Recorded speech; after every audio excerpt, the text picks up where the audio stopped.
আজকে অত্যন্ত ঘটনাবহুল একটি দিন। একদিকে কেন্দ্রীয় বাজেট পেশ হয়েছে, ভোট অন অ্যাকাউন্ট, সামনেই লোকসভা ভোট। অন্যদিকে ঝাড়খণ্ডের মুখ্যমন্ত্রী হেমন্ত সোরেনকে গ্রেপ্তার করেছে ইডি। এখন ব্যাপারটা হচ্ছে যে ইডি গতকাল রাতেই তাকে গ্রেপ্তার করেছিল। দীর্ঘদিন ধরে তার বিরুদ্ধে অভিযোগ উঠেছিল। বিশেষ কাজে ঝাড়খণ্ডে যখন গিয়েছিলাম সেই সময় তার সম্পর্কে, হেমন্ত সোরেন সম্পর্কে নানা দুর্নীতির অভিযোগ আমাদের কাছে উঠে এসেছিল। কি নেই তাতে, কয়লা খনি থেকে শুরু করে বিভিন্ন খনি, তার যে অবৈধ যে লিজ নেওয়া, সমস্ত কিছু তার বিরুদ্ধে অভিযোগ। কয়েক হাজার হাজার কোটি টাকার তার বিরুদ্ধে অভিযোগ ছিল। দীর্ঘদিন ধরে তদন্ত চলছিল। শেষমেশ গতকাল ডেকে তাকে দীর্ঘক্ষণ তার বাড়িতে গিয়ে তাকে ইডি প্রথমে সেখান থেকে তুলে নিয়ে আসে, পরে ইডি অফিসে নিয়ে এসে তাকে গ্রেপ্তার করার কথা জানানো হয়। এখন এটি বড় কথা না, ঝাড়খণ্ডের মুখ্যমন্ত্রী ধরা পড়েছে।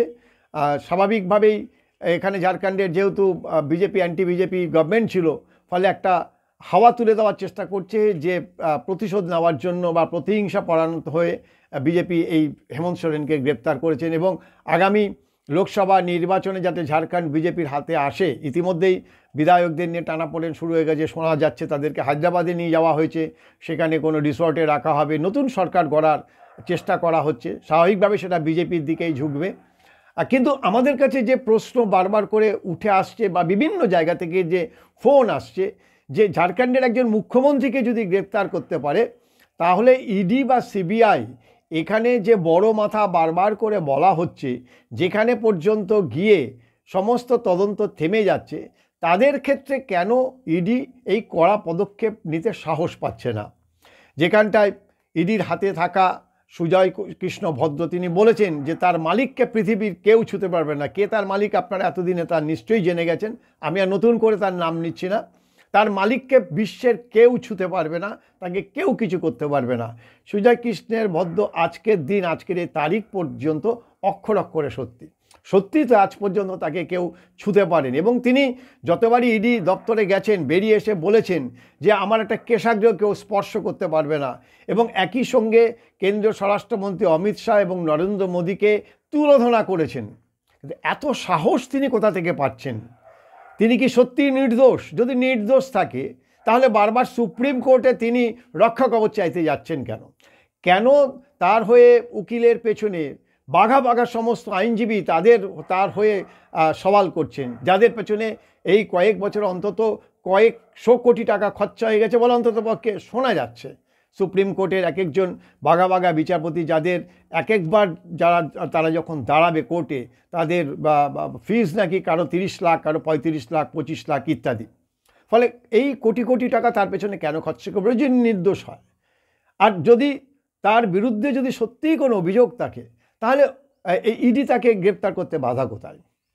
যে বাধাটা, যেটা আমরা আগের একটা এপিসোডে আমরা বলেছিলাম যে তাকে ছুতে পারবে না, তার কারণ যেটা শোনা যাচ্ছে, দেখুন সব প্রমাণ কিন্তু আমাদের হাতে থাকে না, বিভিন্ন ইনফরমেশান আছে। যেমন কালকে একজন আইপ্যাকের থেকে একজন এসেছিল, এসে আমার সাথে যোগাযোগ করেছেন, তিনি জানতে চাইছেন যে এবারে ভোটের ফলাফল কী হবে। ফলে তারা যে ইনফরমেশানগুলি তোলে তার কি প্রমাণ আছে? না, তারা বিভিন্ন জায়গা থেকে ইনফরমেশান তুলে তারপর তারা একটা ক্যালকুলেশন করে একটা সিদ্ধান্তে আসে। ঠিক তেমনি আমরাও বিভিন্ন জায়গা থেকে আমাদের কাছে যে সমস্ত ইনফরমেশানগুলি আছে তার ভিত্তিকে জড়ো করে বেশ কিছু ক্যালকুলেশন করে এই সিদ্ধান্তে আসি, সেটা হচ্ছে যে এই সুজয় কৃষ্ণ ভদ্রের যে মালিক, তাকে গ্রেপ্তার করার প্রথম বাধা হচ্ছেন আরএসএস প্রধান মোহন ভাগবত। একেবারে একদম আমরা আগেও বলেছিলাম, এখনও বলছি এটা, যে আরএসএসের তরফ থেকে তার বিরুদ্ধে কড়া পদক্ষেপ নেওয়ার ক্ষেত্রে বেশ কিছু নিষেধাজ্ঞা আছে বা বিধিনিষেধ আছে, যে কারণে বারবার করে ইডি একেবারে দরজায় কড়া নাড়লেও তাকে কলার ধরে বের করে আনতে পারেননি। এবং সেই একই ক্ষমতা বলে তিনি প্রধানমন্ত্রী এবং স্বরাষ্ট্রমন্ত্রী অমিত শাহর বিরুদ্ধে এই ধরনের তিনি মন্তব্য করেন বা এরকম তিনি উদ্ধত মেজাজ তিনি দেখান।